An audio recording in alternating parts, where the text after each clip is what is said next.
Hello बच्चों, कैसे हैं आप सब? मज़े में, स्वस्थ और सुरक्षित, है ना? तो ठीक है, शुरुआत करते हैं हमेशा वही लाइन से। आपका अपने चैनल इजी केमिस्ट्री बाय रश्मि नामदेव पर स्वागत है।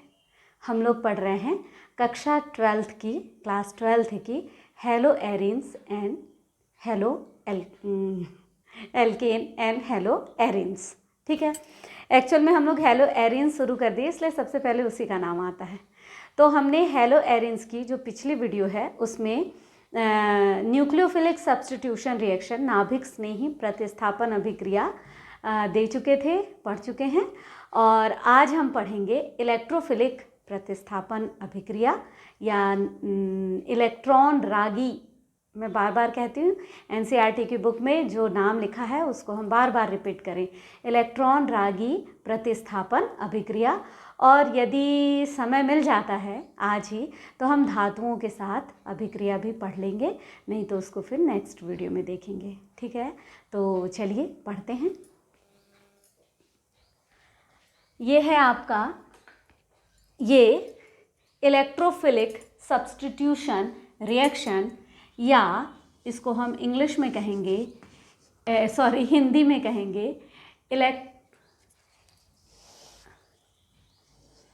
इलेक्ट्रॉन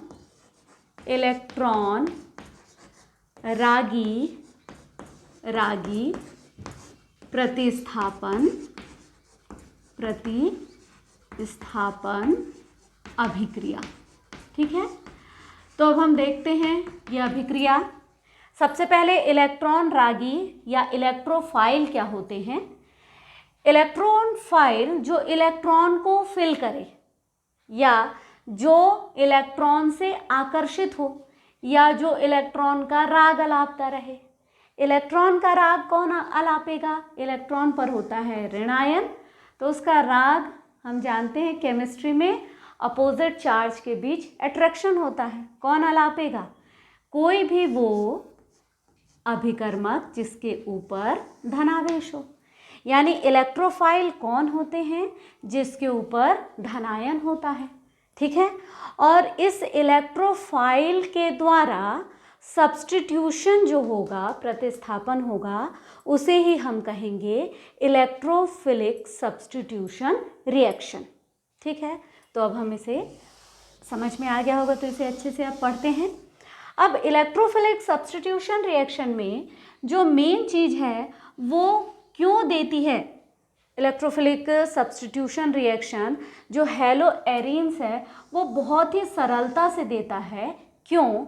उसको समझने के लिए फिर हम जो कल पढ़े थे, या पिछले वीडियो में जो हम पढ़े थे कि क्लोरोबेंजीन जो है, ये क्लोरोबेंजीन बहुत सारी अनुनादी संरचनाएं देते हैं। कल अपन पढ़ चुके हैं, चाहे तो आप पिछली वीडियो में देखें, या आज मैं थोड़ी जल्दी से बता देती हूँ। ये क्या होता है? ये इलेक्ट्रॉन लीविंग ग्रुप है। ये इलेक्ट्रॉन को किसके ऊपर? बेंजीन रिंग के ऊपर ट्रांसफ़र करता है, डबल बॉन्ड आ जाता है। आज मैं थोड़ी जल्दी बता देती हूँ। यहाँ ऋण, यहाँ धन, फिर उसके बाद ये Cl के ऊपर पॉजिटिव है, यहाँ ऋण है। फिर ये अगले जो अनुनादी रूप है, इसमें फिर यहाँ डबल बॉन्ड के साथ Cl प्लस, ये यहाँ माइनस। फिर अगले अनुनादी रूप में ये पिछले वीडियो में पढ़ चुके हैं, इसलिए हम इसे आज थोड़ा जल्दी कर रहे हैं। ये ऐसा, और फिर अब इसी का हम क्या कर देंगे? अनुनादी संकर, है ना, रेजोनेंस हाइब्रिड। तो ये अनुनादी रूप अपने को दिखाई देते हैं। और फिर उसके बाद आ जाता है अनुनादी संकर। और इससे हमें ये पता चलता है इस रेजोनेंस से कि आप देखिए ये पोजीशन, यानी अगर हम कार्बन के सापेक्ष माने तो दूसरा, चौथा, छठवां, यानी second, fourth and sixth position पर क्या है? ऋण आवेश आया था। किसके दौरान? रेजोनेंस के अलग अलग स्ट्रक्चर बनने के दौरान। ठीक है, ठीक।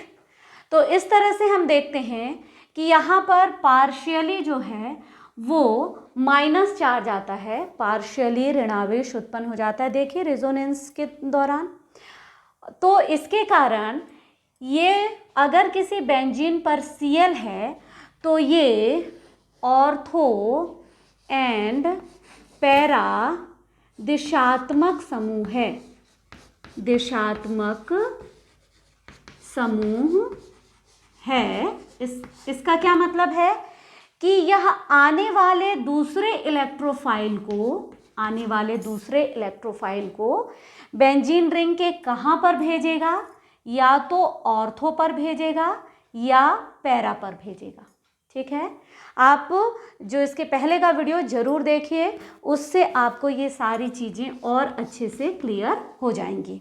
ठीक, तो ये हो गया इसका। आप ये समझ लीजिए कि जब किसी इलेक्ट्रोफाइल का मतलब आक्रमण होगा तो जाहिर सी बात है इलेक्ट्रोफाइल के ऊपर पॉजिटिव है, तो ये या तो इस पोजीशन पे जुड़ेंगे या यहाँ पर जुड़ेगा या यहाँ पर जुड़ेगा।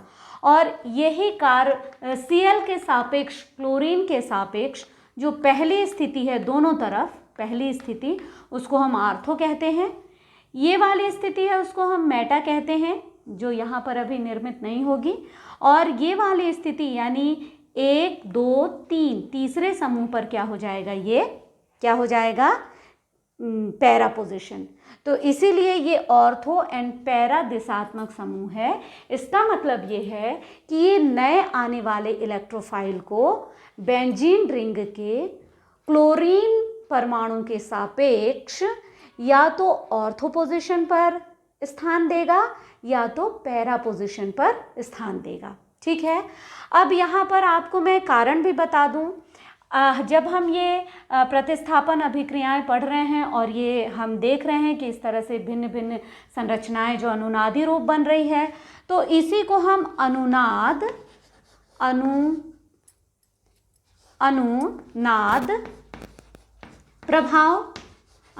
प्रभाव या इसी को रेजोनेंस इफेक्ट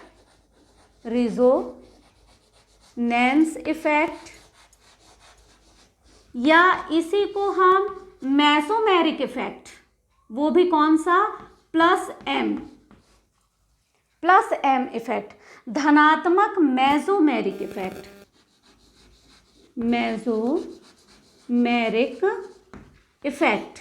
मेसोमेरिक प्रभाव।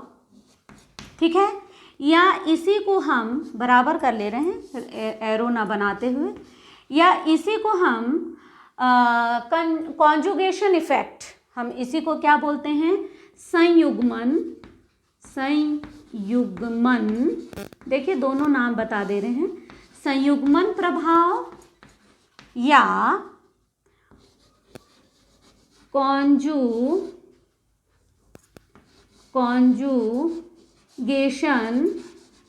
Conjugation effect.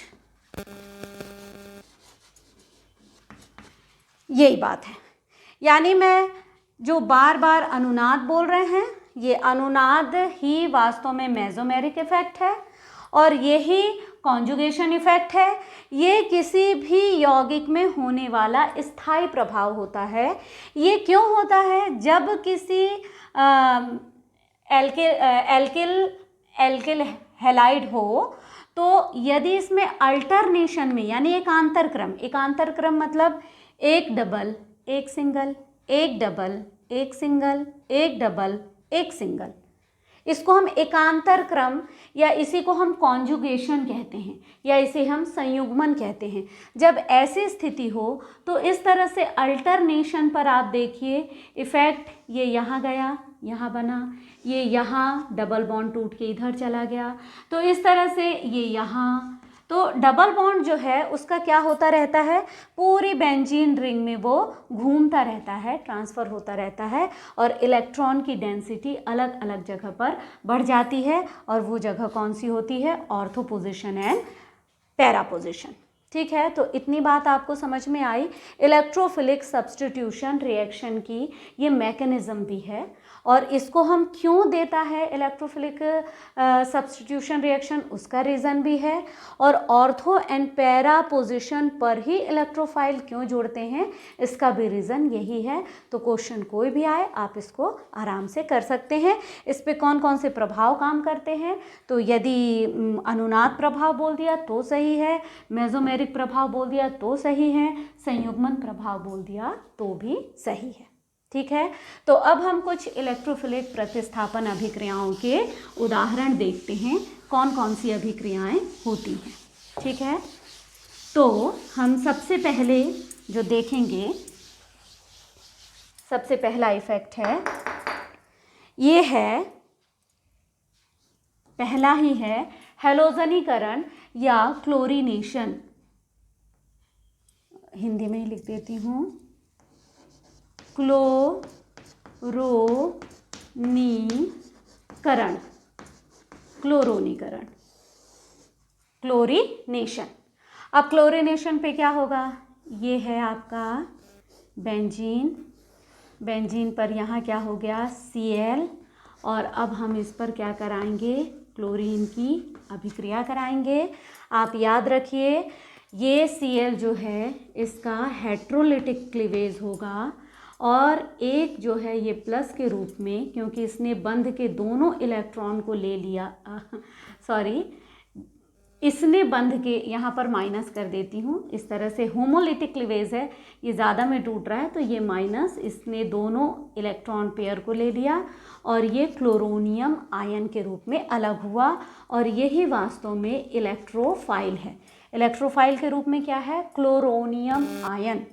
ठीक, अब यहाँ पर जो प्रोडक्ट बनता है वो क्या बनता है, देख लीजिए, यहाँ पर Cl पहले से है क्लोरोबेंजीन, ऑर्थो पोजीशन पर एक और Cl आ जाएगा, प्लस प्लस यहाँ पर Cl, और पैरा पोजीशन पर एक और Cl आ जाएगा, तो इसे हम क्या कहेंगे, 1,2-डाइक्लोरोबेंजीन या 1,4-डाइक्लोरोबेंजीन या ऑर्थोक्लोरोबेंजीन और पैराक्लोरोबेंजीन, ये दोनों प्रोडक्ट मिलता है। लेकिन मेन हमको मेजर जो है हमें क्या मिलता है, पैरा जो प्रोडक्ट है ये अधिक मात्रा में मिलता है, और ऑर्थो जो है, ऑर्थोक्लोरो ये कम मात्रा में मिलता है। ठीक, तो ये हो गया क्लोरोनीकरण। अब क्लोरोनीकरण के बाद हम देखते हैं नाइट्रीकरण। ठीक है,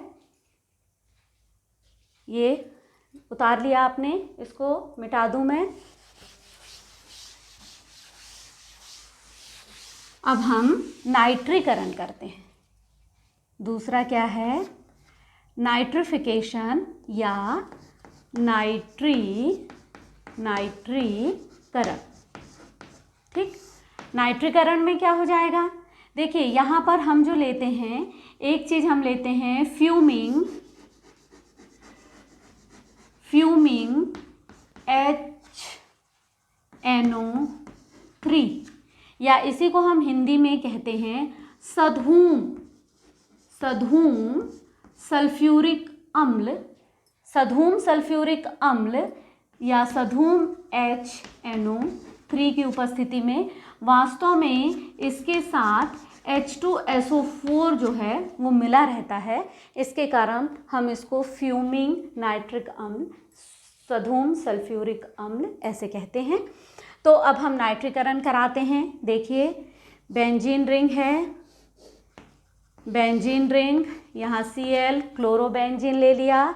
अब हम लिखेंगे नाइट्रीकरण है तो HNO3 नाइट्रिक अम्ल की उपस्थिति में, नाइट्रिक अम्ल से अभिक्रिया, और यहाँ पर होता है उपस्थित कंसंट्रेटेड H2SO4 4, कंसंट्रेटेड H2SO4 रहता है। और देखिए कोई भी रिएक्शन लिखिए आप, इसमें गर्म तो ज़रूर ही बता दें कि गर्म करते हैं, क्योंकि ये जो बेंजीन रिंग वाले जितने रासायनिक अभिक्रियाएं होती हैं वो थोड़ी कठिनता से होती हैं। ठीक है, अब क्या होगा, देखिए हम इस HNO3 को किस तरह से लिखते हैं, देखो HONO2, ये देखिए हमने कैसे लिखे HNO3, लेकिन हम इस तरह से लिख रहे हैं। क्यों लिख रहे हैं, क्योंकि हमें इसे तोड़ना है। और क्या क्या होगा ये देखिए, ये क्लोरोबेंजीन पहले से ही है। देखिए यहाँ प्रतिस्थापन, अभी हमने न्यूक्लियोफिलिक में क्या किए थे, न्यूक्लियोफिलिक सब्स्टिट्यूशन रिएक्शन में प्रतिस्थापन इसका होता था Cl परमाणु का, लेकिन इलेक्ट्रोफिलिक सब्स्टिट्यूशन रिएक्शन में प्रतिस्थापन हाइड्रोजन परमाणु का होता है। आपको पता है कि इस तरह से जो बेंजीन की संरचना है, बेंजीन की संरचना में प्रत्येक कॉर्नर पर जो है ये कार्बन है, और कार्बन से क्या जुड़ा हुआ है, हाइड्रोजन जुड़ा है। आपको ये मालूम है ना। तो और ये अल्टरनेशन में क्या हो गया, एक अल्टरनेशन में डबल बॉन्ड। ठीक है, और यहाँ एक H की जगह क्या जुड़ा हुआ है, Cl। अब देखिए यहाँ पर इस हाइड्रोजन परमाणु का सब्स्टिट्यूशन होता है, न कि Cl का। ठीक, तो यहाँ पर क्या हो जाएगा, यहाँ जुड़ जाएगा NO2, यानी ऑर्थो नाइट्रो क्लोरो बेंजीन। देखिए जब मैं नाम बोलती हूँ ना तब आप लिखते जाया करो, क्योंकि इसमें बहुत टाइम लगता है। ऑर्थो पोजीशन पर नाइट्रो है, तो ऑर्थो नाइट्रो क्लोरो बेंजीन। ठीक, और इसके अलावा एक और क्या प्रोडक्ट मिलेगा अपने को, क्लोरो है ही, और यहाँ पर क्या हो जाएगा NO2, तो ये हो जाएगा para nitro chloro benzene, para nitro chloro benzene. अब देखिए यहाँ का H निकला और ये NO2 के द्वारा प्रतिस्थापित हो गया, तो माइनस यहाँ क्या निकला है, H2O, यहाँ का OH और यहाँ का H, ये मिलकर बना दिया H2O, और हाइड्रोजन परमाणु का सब्स्टिट्यूशन करके यहाँ पर NO2 या यहाँ पर NO2 जुड़ गया है। तो इस तरह से ये जो रिएक्शन हुई उसको नोट कर लीजिए, ये रिएक्शन हुई नाइट्रिफिकेशन या, ठीक है। अब नाइट्रीकरण, और आपको मालूम है मेजर प्रोडक्ट हमेशा क्या निकलेगा, मुख्य यानी अधिक मात्रा में क्या निकलेगी, पैरा, और कम मात्रा में ऑर्थो। ठीक है, तो इसको मिटा दूं तो नाइट्रीकरण हो गया ये। अब नाइट्रीकरण के बाद हम सल्फोनीकरण पढ़ेंगे। सल्फोनीकरण तीसरी यहाँ लिख दूं, तीसरा है सल्फोनीकरण।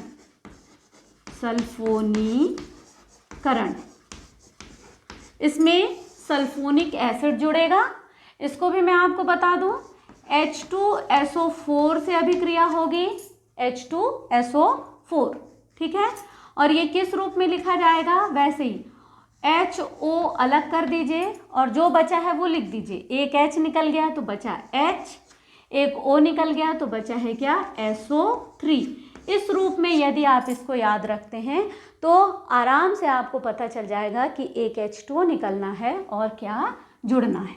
ठीक, तो अब रिएक्शन लिखें। थर्ड रिएक्शन हम लिख रहे हैं। देखिए ध्यान रखें, नाइट्रीकरण यहाँ है तो नाइट्रीकरण नहीं हो रहा है, सल्फोनीकरण हो रहा है। और हम क्या करेंगे फिर, ये ले लिया क्लोरोबेंजीन और लिख दिए H2SO4 किस रूप में, याद रखिए। और यहाँ पर फिर वही सल्फोनीकरण में आपको यहाँ Cl तो है ही, यहाँ SO3H, ऑर्थोसल्फोनिक अम्ल, ऑर्थोक्लोरोसल्फोनिक अम्ल, नाम लिख लो, ऑर्थोक्लोरोसल्फोनिक अम्ल। और यहाँ पर क्या हो जाएगा, पैराक्लोरोसल्फोनिक अम्ल। ठीक है, ये है ऑर्थोक्लोरो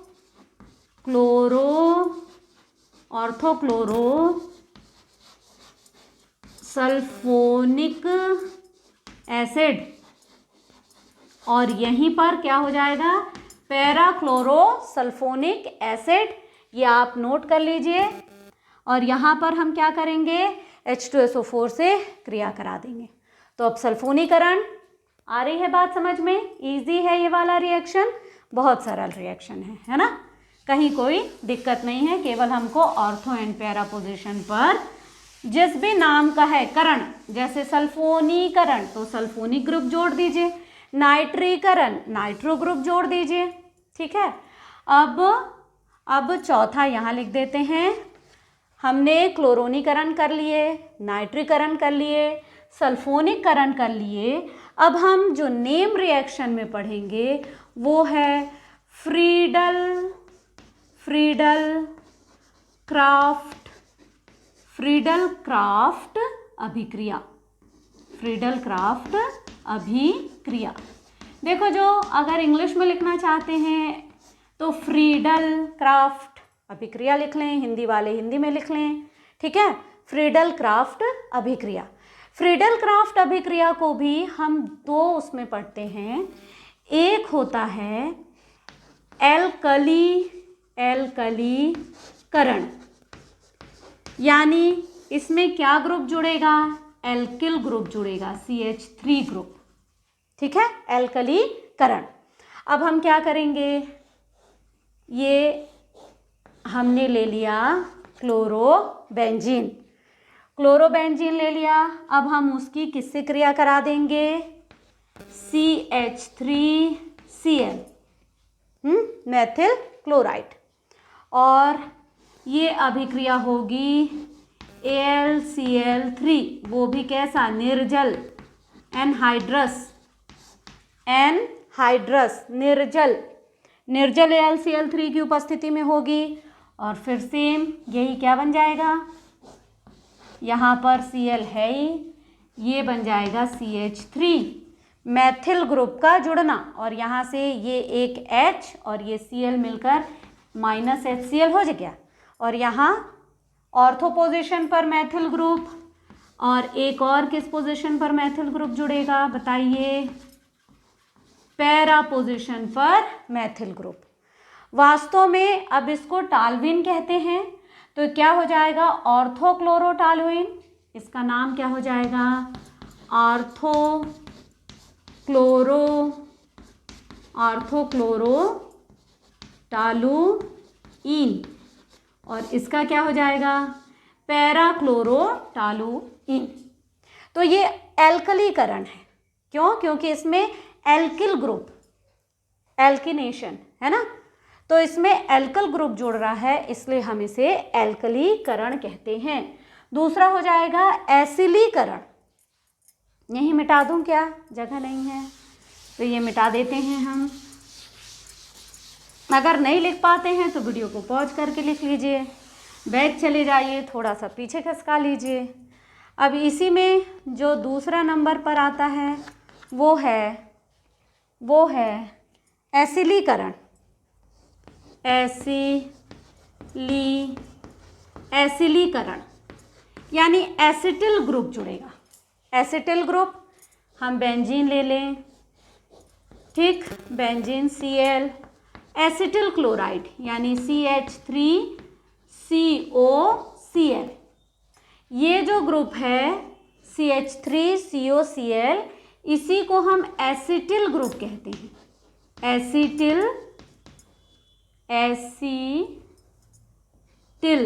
एसिटिल समूह यही कहलाता है। तो ठीक है, यहाँ पर जुड़ जाएगा, HCl अलग हो जाएगा। यहाँ हम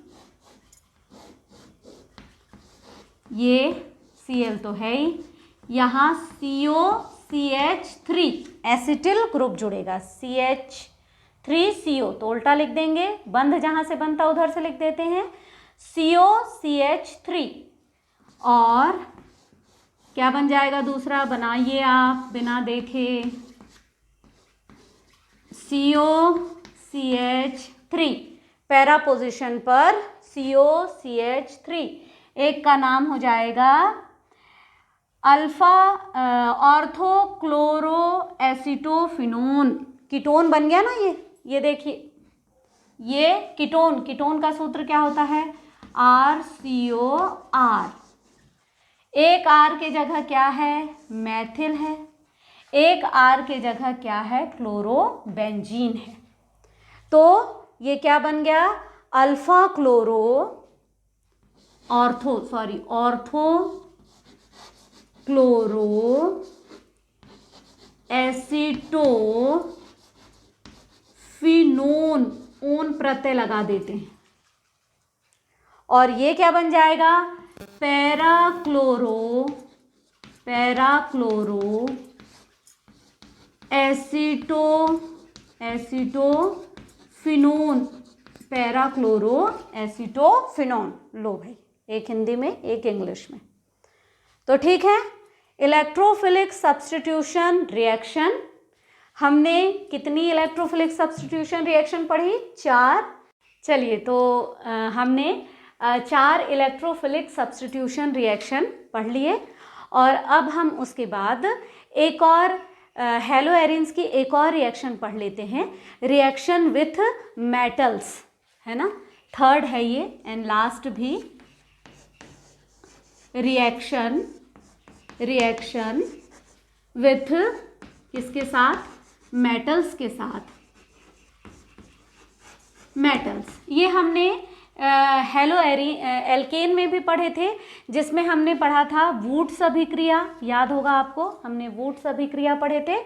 तो इसी पर है वुड्स फिटिंग अभिक्रिया, एक नाम है वुड्स फिटिंग अभिक्रिया, वुड्स फिटिंग अभिक्रिया, वुड्स फिटिंग अभिक्रिया। देखिए, वास्तव में ये फिटिंग किसके लिए है, ये है, ऐसा समझें कि ये हेलो एरीन्स के लिए है, और वुड्स अभिक्रिया जो है वो हेलो एल्केन के लिए। यानी इस अभिक्रिया में हेलो एरीन्स भी लगता है, हेलो एरीन्स भी यूज होता है, और साथ में हेलो एल्केन यानी CH3Cl, ये दोनों लगते हैं, इसलिए नाम हो गया वुड्स फिटिंग अभिक्रिया। और हम इसे सोडियम के साथ गर्म करते हैं, सोडियम के साथ गर्म करने पर NaCl, ये दो NaCl ये निकल जाता है, और साथ में आपके क्या बन जाएगा, टॉल्यूइन, ये हो गया आपका CH3, ये बन गया टॉल्यूइन, ठीक, टॉल्यूइन। तो ये हो गई वुड्स फिटिंग अभिक्रिया, ठीक है। अब दूसरा जो एक है वो है केवल फिटिंग अभिक्रिया, यानी वुड्स मिट जाएगा और दूसरा क्या हो जाएगा, फिटिंग अभिक्रिया। ये सेकंड रिएक्शन क्या है, फिटिंग रिएक्शन। इसमें दो केवल क्या लगते हैं, इसमें सोडियम के साथ क्रिया होती है, सोडियम के साथ किसकी क्रिया होती है, क्लोरोबेंजीन की क्रिया होती है, ठीक है। लेकिन 2 अणु लगते हैं क्लोरोबेंजीन के, क्लोरोबेंजीन के 2 अणु लगते हैं, और रिएक्शन के फलस्वरूप क्या बनेगा, देखिए हम दोनों बेंजीन को उठा के ऐसे टेढ़ा कर दे रहे हैं, इधर से भी उठा के ऐसे टेढ़ा कर दे हैं, दोनों की ये चोंच जो है वो मिला दे रहे हैं। तो ये इस तरह से ऐसा, ये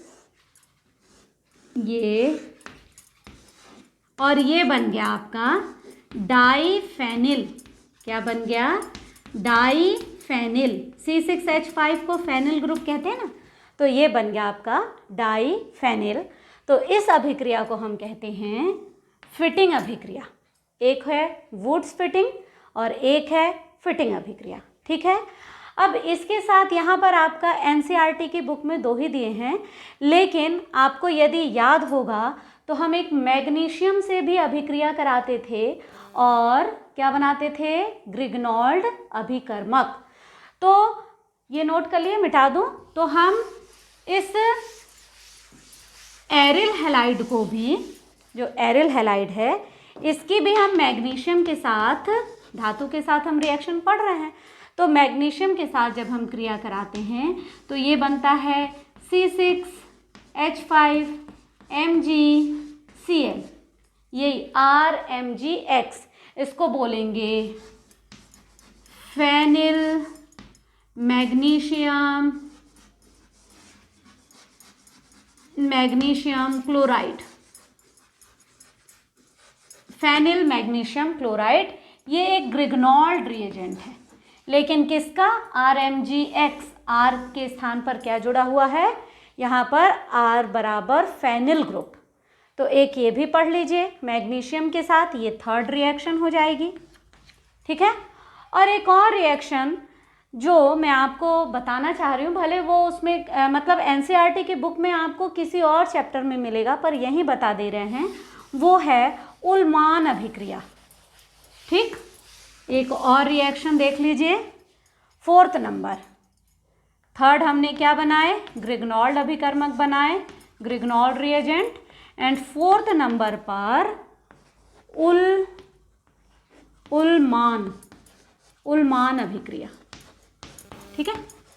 उल्मान में कुछ नहीं करना, आपको यही एल्किल हैलाइड ले लेना है, ये हमने एरिल क्लोराइड ले लेना है, ये हमने एरिल क्लोराइड ले लिए, उसको हम केवल किसके साथ क्रिया करा देंगे? कॉपर के साथ गर्म करा देंगे, ये भी 2 अणु ले लेंगे, CuCl2 बाहर निकल जाएगा, CuCl2, यहाँ Cl लिख देती हूँ, CuCl2 बाहर निकल गया। और उसी तरह यहाँ पर भी क्या हो जाएगा? डाइफेनिल प्राप्त हो जाएगा।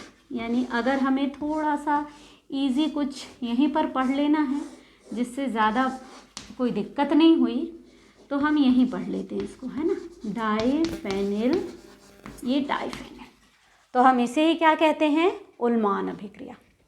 तो ठीक है बच्चों, ये आपके 12वीं क्लास का जो 10वां चैप्टर है, haloalkanes and haloarenes, आज कंप्लीट होता है। तो यदि आपको ये वीडियो पसंद आया, आज इस बार आपको पूरा एक चैप्टर मैंने पढ़ाया है, 11 वीडियो में ये पूरा चैप्टर अपना कंप्लीट हुआ है। यदि आपको ये पसंद आ रहा है तो आप इसको शेयर कीजिए, लाइक कीजिए, सब्सक्राइब कीजिए, ठीक है।